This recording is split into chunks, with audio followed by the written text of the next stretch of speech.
Charles Bukowski, Factotum, chapitre 1. Je suis arrivé sous la pluie à la Nouvelle-Orléans, vers 5 heures du matin. Je suis resté un peu dans la gare, mais les gens m'ont tellement déprimé que j'ai repris ma valise. Je suis sorti sous la pluie et j'ai commencé à marcher.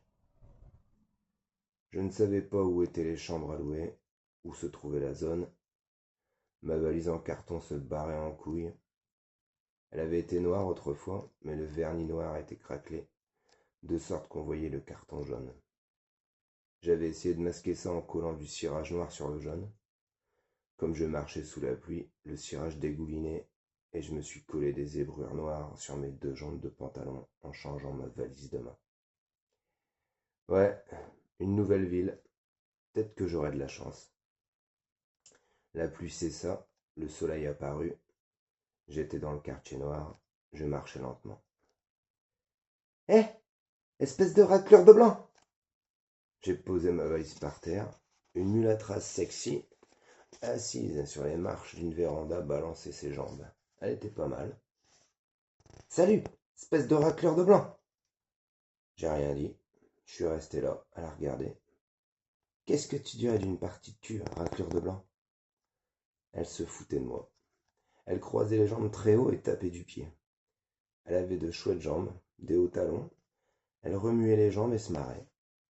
J'ai repris ma valise et je me suis approché du trottoir. Ce faisant, j'ai remarqué un rideau qui bougeait légèrement et une fenêtre sur la gauche. J'ai vu une tête de nègre.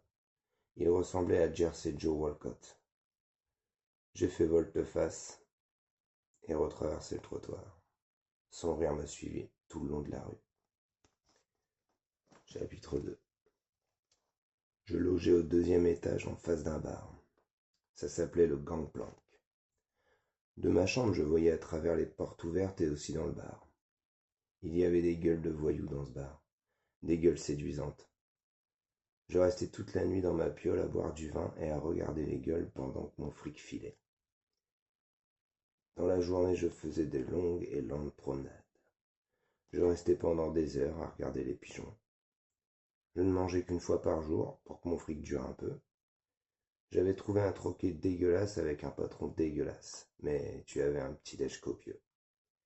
Petit pain tout chaud, grelot de maïs, saucisse pour presque rien.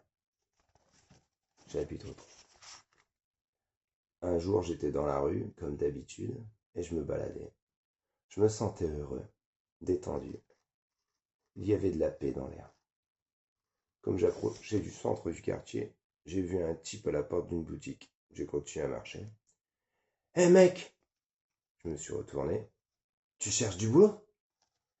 Je suis revenu vers lui. Par-dessus son épaule, j'ai vu une grande pièce sombre. Il y avait une longue table avec des hommes et des femmes de chaque côté. Ils tenaient des marteaux avec lesquels ils tapaient sur des trucs devant eux. Dans l'obscurité, les trucs ressemblaient à des palourdes. Ça sentait la palourde. J'ai fait demi-tour et j'ai continué à descendre la rue. Je me rappelais comment mon père rentrait tous les soirs à la maison, comment il parlait de son boulot à ma mère. Son laïus commençait quand il passait la porte, continuait à table, finissait dans la chambre, où mon père criait « Extinction des feux !» à 8 heures, afin de prendre du repos et des forces pour le travail du lendemain. Il n'y avait rien d'autre que le travail. Un autre mec m'a arrêté au coin. « Écoutez, mon ami. » « Ouais. Voilà, je suis vétéran de la Première Guerre mondiale. J'ai risqué ma vie pour ce pays. Personne ne m'embauchera. Personne ne me donnera du boulot. Ils se foutent de ce que je fais. J'ai faim. Aidez-moi. » Je ne travaille pas. Vous ne travaillez pas? Tout juste. Je me suis barré, j'ai traversé la rue. Vous mentez? Vous travaillez? Vous avez un boulot? Quelques jours plus tard, j'en cherchais un.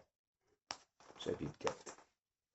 Le mec derrière la table portait un appareil auditif, dont le fil courait le long de sa tête jusque dans sa chemise où il cachait la pile.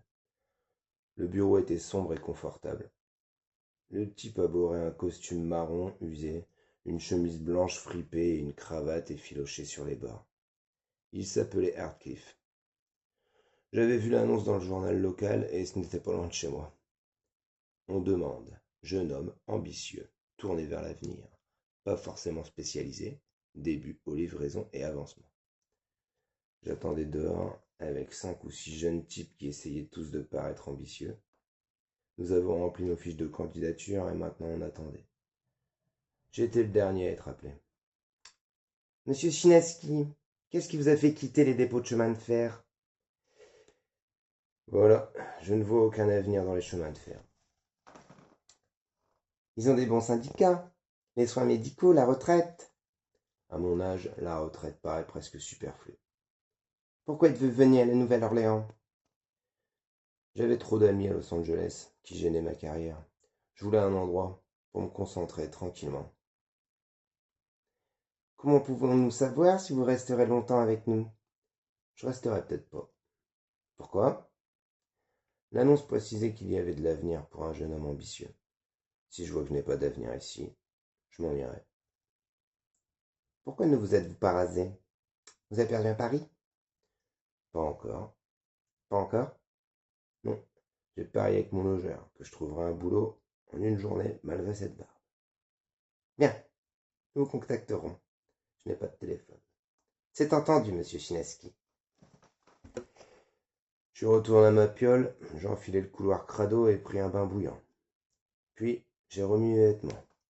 Et je suis sorti, acheter une bouteille de vin. Je suis revenu à ma chambre, je me suis assis à la fenêtre pour picoler en regardant les gens du bar. Et les passants. Je buvais tout doucement. Je recommençais à penser à m'acheter un flingue et à le faire rapidement. Sans réflexion ni parlotte, question de tripes. Je m'interrogeais sur mes tripes. J'ai fini la bouteille et je suis allé me coucher. Vers 4 heures, on frappa à la porte.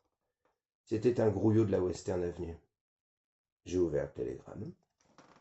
Monsieur Henri Chinaski, présentez-vous demain à 8 heures.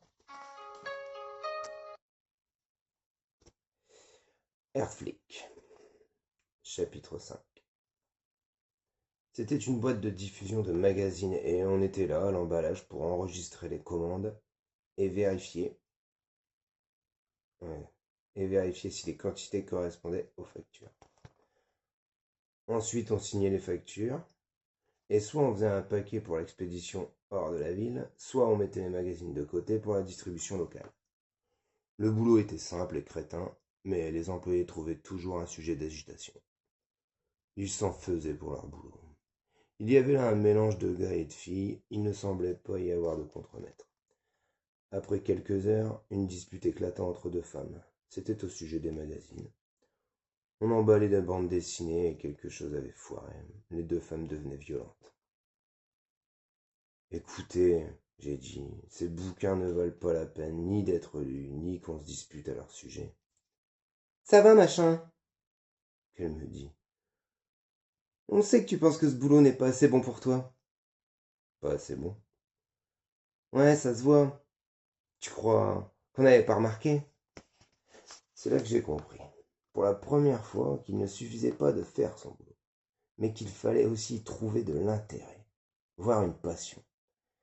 J'ai travaillé là 3 ou 4 jours et le vendredi on était payé à la sortie. On nous a donné des enveloppes jaunes avec des billets verts et la monnaie exacte, du liquide, pas de chèque. Juste avant de sortir, le chauffeur s'est pointé un peu en avance, il s'est assis sur une pile de journaux à fumer une clope. Ouais Henri, qu'il a dit l'un des employés. J'ai une augmentation, aujourd'hui 2 $. Après la sortie, j'ai acheté une bouteille de vin, je suis monté dans ma piole, j'ai bu un coup et je suis redescendu passer un coup de fil à la boîte. Le téléphone a sonné longtemps. Finalement, Hardcliffe a décroché, il était encore là. Monsieur Hardcliffe? Oui? C'est Chinaski. Oui, monsieur Chinaski. Je veux une augmentation de 2 $. Quoi? C'est bien ça. Le chauffeur a une augmentation. Mais il est chez nous depuis 2 ans.